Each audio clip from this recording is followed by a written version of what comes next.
In the 1500s, there was a root growing in European gardens that most people today have never seen, never tasted, and never even heard of.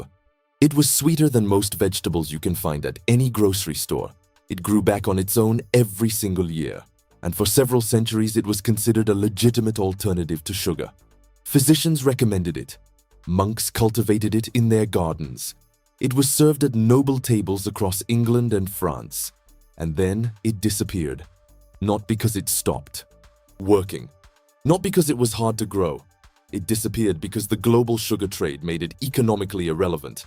And once a plant stops being economically relevant to the people who control food systems, it doesn't take long before it stops being relevant to anyone at all. This video is the story of that plant. What it is, how it was used, why it was forgotten, and how you can grow it yourself right now. Let's get into it.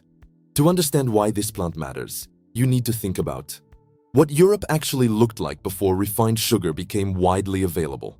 We're talking about the 1400s and early 1500s. Sugarcane existed, but it was a tropical crop. It needed warm climates, huge amounts of labor, and access to colonial trade routes that most of Europe was only just beginning to establish. For ordinary people living in England, Germany, France, or the Netherlands, refined sugar was either extremely expensive or completely out of reach. That didn't mean people lived without sweetness. They had honey, yes. They had fruit when it was in season. But they also had roots, specific varieties of root vegetables that accumulated natural sugars underground, especially after cold weather hit. And among those roots, one stood out for centuries as something genuinely exceptional. It shows up in English herbal records as early as the 13th century. By the 1500s and 1600s, it was being mentioned regularly by the most respected plant scholars of the time. John Gerard, whose herbal from 1597 is still referenced today, described it as wholesome and pleasant to the taste. John Parkinson, writing in 1629, recommended it specifically for sick people and the elderly because it provided nourishment that was easy to digest and didn't aggravate the body. These weren't fringe opinions. These were the mainstream voices of their era. The plant grew well in cold climates. It didn't need irrigation or intensive soil preparation. A single planting could establish itself and return year after year with minimal intervention. From a practical standpoint, it was almost ideal for Northern European conditions. Exactly the kind of conditions where sugarcane could never survive. So what happened? The short answer is economics. When colonial trade routes matured through the 17th century, sugarcane became a mass commodity. Prices dropped, availability increased, and something that had been a luxury slowly became an everyday ingredient. Refined sugar began showing up in more and more recipes, in more and more households. And the old knowledge, the practical, hands-on knowledge about which roots to grow and how to use them, started fading. It didn't happen overnight. It happened across 2 or 3 generations. Parents stopped teaching it because they weren't using it anymore. Children grew up without ever planting it. And eventually, it became one of those things that used to be common knowledge and then, quietly, wasn't. That pattern, by the way, is not unique to this plant. It happened to dozens of traditional food plants over the same period. But this one is particularly interesting because of how useful it still is, and how easy it is to grow once you know it exists. Before I tell you what this plant actually is, I want to ask you something. Have you ever grown something in your garden that came from a family recipe, or that a grandparent used to grow? Something that isn't in any modern seed catalog? Leave it in the comments. I genuinely want to know. Because what happened to this root happened to a lot of plants, and a lot of that knowledge is still alive in people's memories even if it's not in the mainstream anymore. The plant we've been talking about is called skirret. Its botanical name is Sium scissorum, and it belongs to the same family as carrots, parsnips, and celery. It originated in China and moved westward along trade routes, reaching Europe sometime in the medieval period. By the time it got there, it had already proven itself adaptable to a wide range of climates. And in Northern Europe, it thrived in ways that almost no other sweet crop could. What makes skirret unusual, even compared to other root vegetables, is its growth structure. It doesn't produce a single large taproot like a carrot. Instead, it produces a cluster of slim, finger-length roots that radiate outward from a central crown. Each of those roots is edible, and the plant itself is perennial, meaning once it establishes in the ground, it doesn't die at the end of the season. The crown survives winter underground, and in spring it sends up new growth. You harvest from the root cluster in autumn, leave the crown intact, and the following year the plant returns. Bigger usually, more productive, more established. That alone makes it different from almost everything in a modern vegetable garden, where the expectation is that you plant something, it grows, you harvest it, and then it's gone. Skirret works on a completely different timeline. The longer it's in the ground, the more useful it becomes. Now, the sweetness. This is worth explaining properly because it's not the same kind of sweetness as cane sugar, and that distinction matters. The primary compound responsible for skirret's sweet flavor is inulin, a naturally occurring carbohydrate that the human body doesn't digest the same way it digests sucrose or glucose. Inulin passes through the small intestine largely intact and gets fermented by bacteria in the large intestine. That makes it a prebiotic, something that feeds the beneficial bacteria in your gut rather than spiking your blood sugar directly. Medieval physicians didn't have the vocabulary for any of this, but they observed empirically that skirret was easy on the digestive system, that it sustained people through illness without causing the problems that richer foods sometimes caused, and that it was particularly good for people who were weak or recovering. The flavor itself is genuinely pleasant. If you've never eaten it, and most people alive today haven't, the closest comparison is somewhere between a parsnip and a water chestnut. There's an earthiness to it, but also a clean sweetness that intensifies after the first frost of the season. That's not a coincidence. Cold temperatures trigger the plant to convert starches to sugars, which is a survival mechanism. The frost essentially makes the roots sweeter. Farmers in the 1500s knew this and timed their harvests accordingly, waiting until after the first cold spell to dig. In terms of actual use, skirret was treated much like we treat parsnips today: roasted, boiled, mashed, or added to stews. But it was also used as a sweetening agent in its own right, ground into a paste and incorporated into dishes where you'd now reach for sugar. In an era before refined sweeteners were widely accessible, a root that you could grow in your own garden and use to sweeten food was genuinely valuable. Not as a curiosity, as a staple. It's also worth understanding where skirret sat in the historical timeline relative to other crops we now take for granted. The potato arrived in Europe from the Americas in the late 1500s. By the mid-1700s, it had completely reorganized the diet of Northern Europe. Before the potato, root vegetables like skirret filled that role. Calorie-dense, storable through winter, producible in cold climates without requiring tropical conditions. Skirret lost that position partly to the potato, partly to cheap sugar, and partly to the general industrialization of food production that favored crops that could be mechanically planted, harvested, and processed at scale. Skirret doesn't fit that model. It's a perennial. It doesn't fit neatly into a tractor row. It rewards patience and long-term planting. And the industrial food system has very little patience for patience. If you've never come across skirret before, that's exactly why this channel exists. There's an enormous amount of food history that never makes it into mainstream gardening content, and we're working through it one plant at a time. If that's something you want more of, subscribe and leave a like on this video. It genuinely helps the channel reach more people who are looking for this kind of information. Here's something worth thinking about. The story of skirret is not really an accident. It's not like the plant just got unlucky, or that people tried it and decided they didn't like it. The disappearance of skirret, and dozens of other traditional food plants like it, follows a very consistent pattern that has everything to do with how modern agriculture is structured and what it actually incentivizes. Modern commercial agriculture runs on annuals.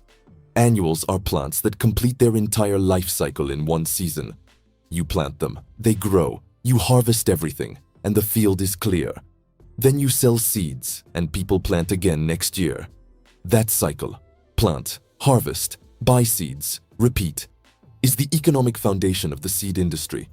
A plant that you buy once and that keeps producing for years without any additional purchase is, from a commercial standpoint, a problem, not a solution. Perennial vegetables break that cycle entirely. You plant skirret once, And under normal conditions, it will continue producing for a decade or more. You don't need to buy seeds again. You don't need to buy transplants. If you want to expand, you can divide the crown yourself and replant the divisions. The plant handles its own propagation. From the perspective of anyone trying to sell inputs to gardeners and farmers, that's about as useful as a car that never needs fuel. This isn't a conspiracy, it's just economics. The crops that got selected, promoted, researched, improved, and distributed at scale over the last century were the ones that fit the industrial model. The ones that didn't fit. The perennials, the open-pollinated varieties that farmers could save and replant. Themselves, the crops that required local knowledge rather than purchased inputs. Those crops got less and less attention over time. Not because they were inferior food, but because they didn't generate recurring revenue. There's a nutrition dimension here too that's worth mentioning. Inulin-rich vegetables, skirret being one example, Jerusalem artichokes being another, were a significant part of the traditional European diet for centuries. That meant people were regularly consuming prebiotics, fiber that fed their gut microbiome. Modern diets have largely removed that. Not intentionally, not through any single decision, but as a consequence of moving away from the kinds of vegetables that contain it. The research on gut microbiome health and its connection to everything from immune function to mental health is still developing, but the basic point, that we used to eat more of this kind of fiber and now we don't, is not really in dispute. And then there's the soil question. Perennial.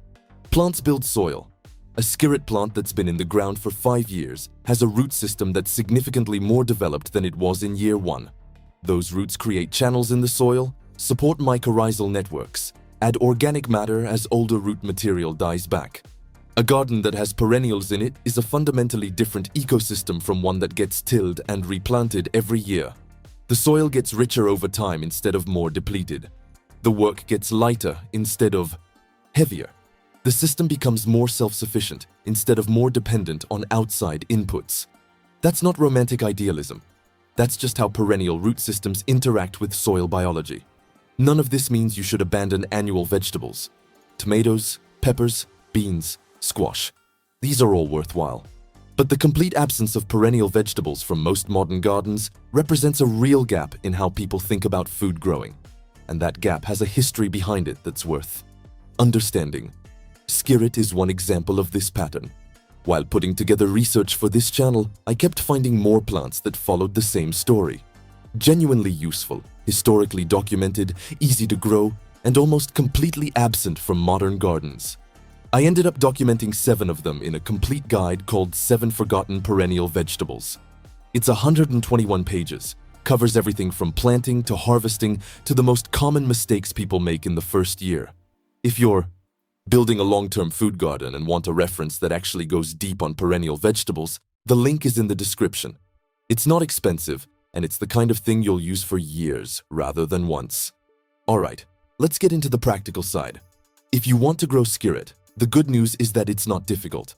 The main challenge is simply finding it.